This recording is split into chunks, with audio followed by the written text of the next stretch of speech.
Reddit pregunta.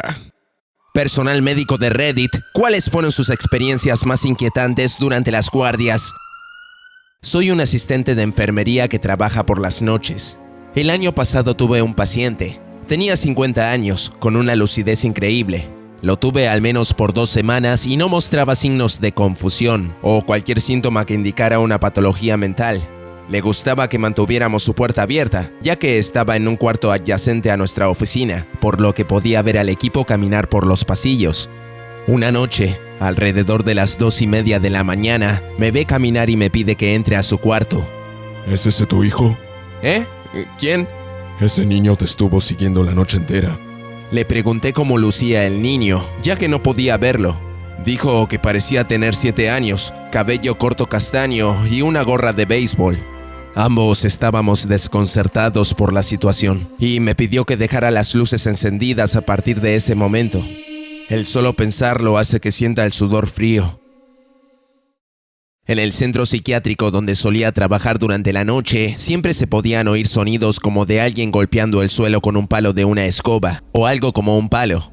Siempre creí que esa unidad era la que mayor actividad tenía y parecía que nunca se tomaban un descanso. Pero una vez, una mañana a las 3 o 4 de la mañana, las puertas del piso de arriba estaban siendo azotadas constantemente. Le dije a uno de los doctores que subiría para ver qué estaba sucediendo, porque esto estaba despertando a los pacientes.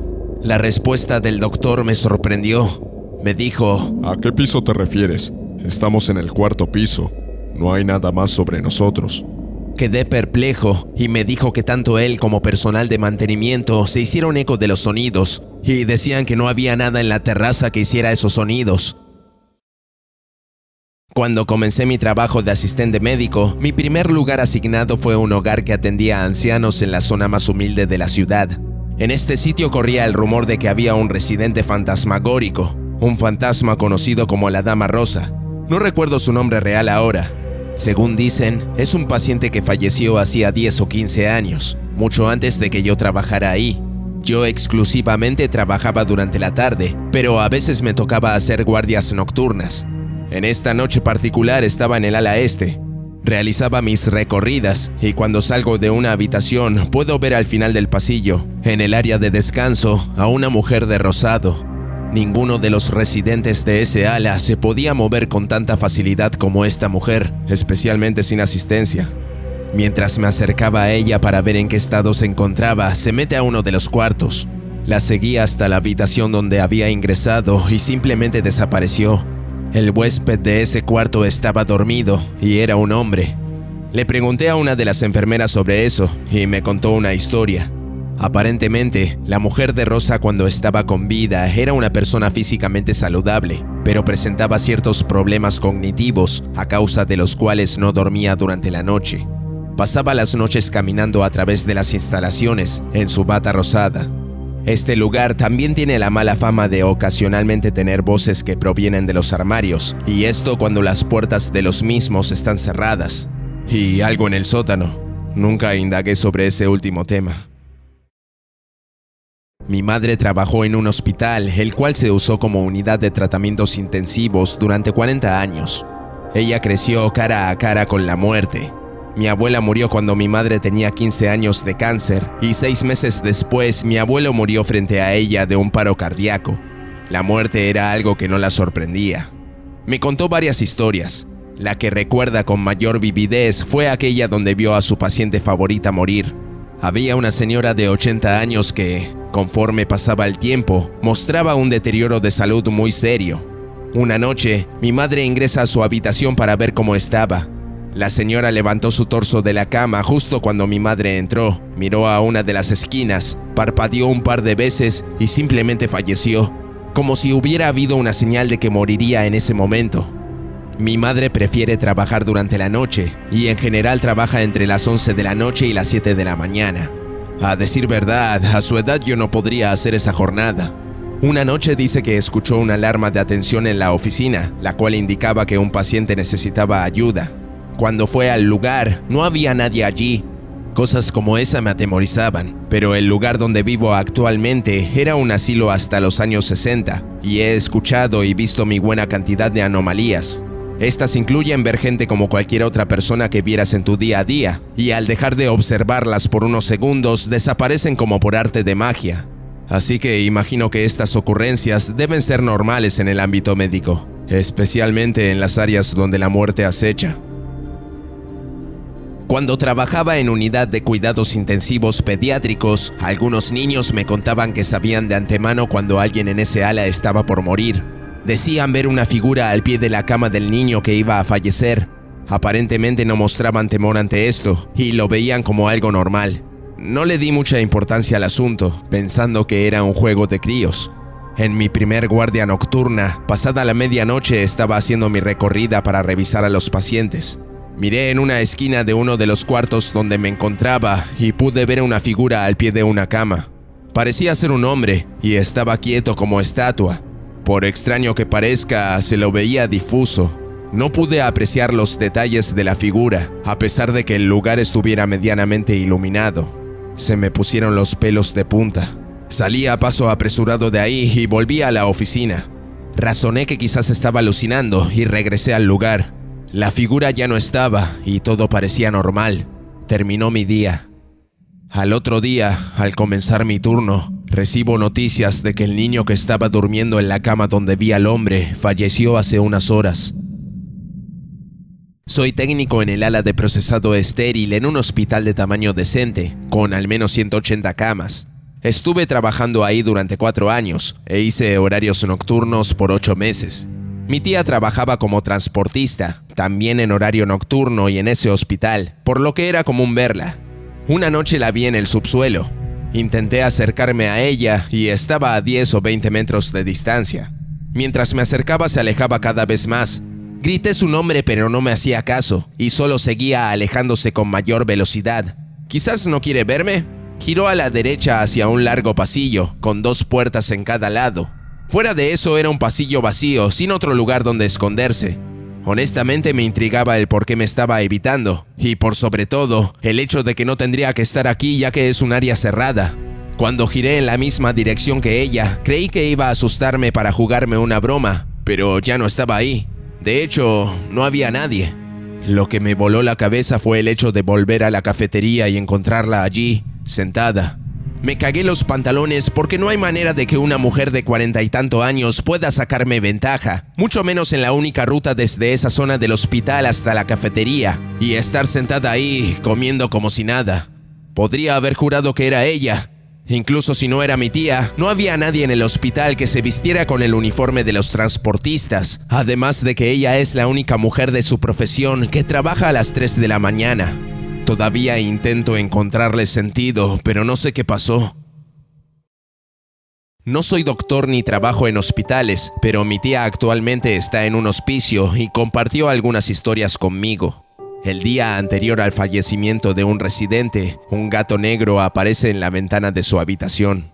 Aparentemente el gato estuvo haciendo esto por años ya, y ahora, cada vez que alguien del equipo del trabajo del hospicio ve a ese gato, lo normal es prepararse para la muerte de la persona en cuestión.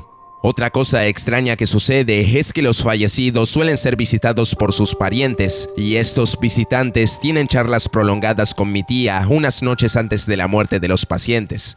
Sé lo que están pensando. Debe ser normal en un hospicio, pero sucedió 3 veces seguidas. También hay historias no tan memorables, como objetos cayendo de las repisas y luces inexplicables en los cuartos de los fallecidos. Estas últimas suelen proyectarse sobre la silla favorita o el lugar favorito del paciente fallecido que habitaba ahí. No trabajo en un hospital, pero soy un paciente en uno debido a un accidente de tráfico. La semana pasada ingresó un viejo granjero quien cayó de un árbol mientras lo podaba. En su granja tenía corderos, y en algunas ocasiones, durante las noches, nos despertábamos y lo veíamos moviéndose por el lugar. Le decía a las enfermeras que estaba arriando a los corderos y las ovejas que se escaparon y estaban corriendo por la sala. Se suponía que el señor tenía una lesión en la pelvis, por lo que no podría haberse puesto de pie, y mucho menos caminar. Además, cuando desperté de mi coma inducido, mi novia vino a visitarme y cuando la vi parecía una figura angelical. Pensé que estaba vigilándome. Se la veía tan alta como el techo, con un aura tan brillante que no podía mirarla fijamente durante mucho tiempo. Luego de media hora tomó la forma de mi novia y mi cerebro finalmente me dijo quién era. Enfermero en el área de tratamientos intensivos. Comencé mi turno una mañana y me tocó un caso particularmente triste. Una madre joven con cáncer de nivel avanzado. Su familia iba a cancelar el tratamiento y solo íbamos a poder realizarle cuidados paliativos ese día. Lo sentí bastante por ella porque teníamos casi la misma edad, como así también sus hijos. A pesar de estar inconsciente, sentía mucha empatía por ella, más que de costumbre. Luego de recibir el reporte de su estado, fui al lugar donde ella estaba y me presenté con su esposo. ¡Oh, mi Dios! ¡Todo tiene sentido ahora! Le pedí que me explicara cuál era la sorpresa. Dijo que días antes de que su estado empeorara, estaba delirando. Justo antes de ser entubada, nombraba constantemente a una persona que ellos no conocían. La familia no entendía ya que no tenían ningún conocido con ese nombre. Por extraño que suene, era mi nombre y el esposo quedó sin aliento cuando me presenté. Dijo que ella decía que el cielo iba a mandarme para ayudarla a llegar al otro lado. No soy muy religioso, pero me sorprendió. A los pocos días tuvo finalmente un deceso pacífico. Que en paz descanse.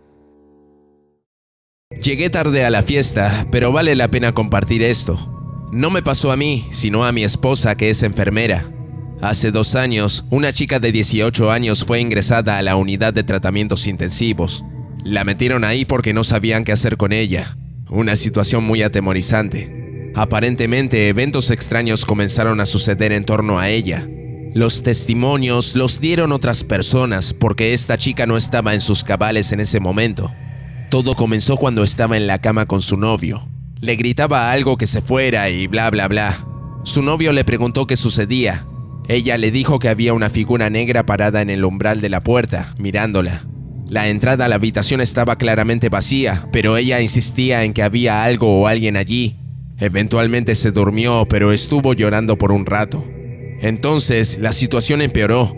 Trabajaba como mesera y uno de sus compañeros le podría decir algo como ¿tienes un bolígrafo que me puedas prestar? Y ella los observaría inexpresivamente, como si no entendiera qué están diciendo. Luego, como si nada, volvería a la normalidad. Poco tiempo después, comenzó a comportarse de manera más anormal, hasta que un día, en casa de su madre, pierde la cordura y, mientras ríe, grita acerca de 5000 demonios en el infierno. Todo esto mientras está masturbándose en presencia de su familia. Sin saber qué hacer, la familia la llevó al hospital, y de la misma forma los doctores estaban desconcertados, por lo que la dejaron en la unidad de tratamientos intensivos, donde al menos tendría mayor privacidad y no molestaría al resto de pacientes. Un colega de mi esposa, quien era muy religioso, reconoció sus divagaciones. Decía que era algo salido de Revelaciones o algún escrito similar. Tuvieron que sujetarla con sogas a la cama. Si aflojaban sus riendas, volvía a gritar y masturbarse, y a esas alturas sus partes femeninas estaban muy dañadas. Incluso a veces fingía estar normal para convencer a las enfermeras de aflojar las riendas, y una vez que lo hicieran, volvería a hacer lo mismo de gritar y masturbarse. Cada vez que las enfermeras se daban cuenta de la actuación de Niña Dulce, ella reaccionaría coléricamente. Su diagnóstico oficial era episodio psicológico. Como era un hospital público, no podían traer a un sacerdote para realizar un exorcismo. Mi esposa me dijo que todo el equipo médico le recomendaba el exorcismo a la familia. Estoy seguro de que le dieron el alta, desconozco en qué condición, y la familia le realizó un exorcismo. Lo último que supe de ella es que se recuperó y está mucho mejor ahora. Nos habían llamado para atender a una paciente que estaba teniendo un paro cardíaco. Ella estaba inconsciente y le realizaron RCP. Trabajaron durante 45 minutos, pero murió. Llamamos a la familia para darles la mala noticia del fallecimiento de su hija. Fue un momento muy triste, como suele suceder en estas ocasiones. Para el momento en que su familia se estaba yendo, su cuerpo estaba frío y pálido. Repentinamente se levanta y pidió que trajeran a su familia. Las enfermeras trajeron los monitores y el equipamiento para reconectarla. Lograron estabilizarla. La chica se despidió de su familia y, tomada de la mano de sus seres queridos, se recostó y pasó a mejor vida.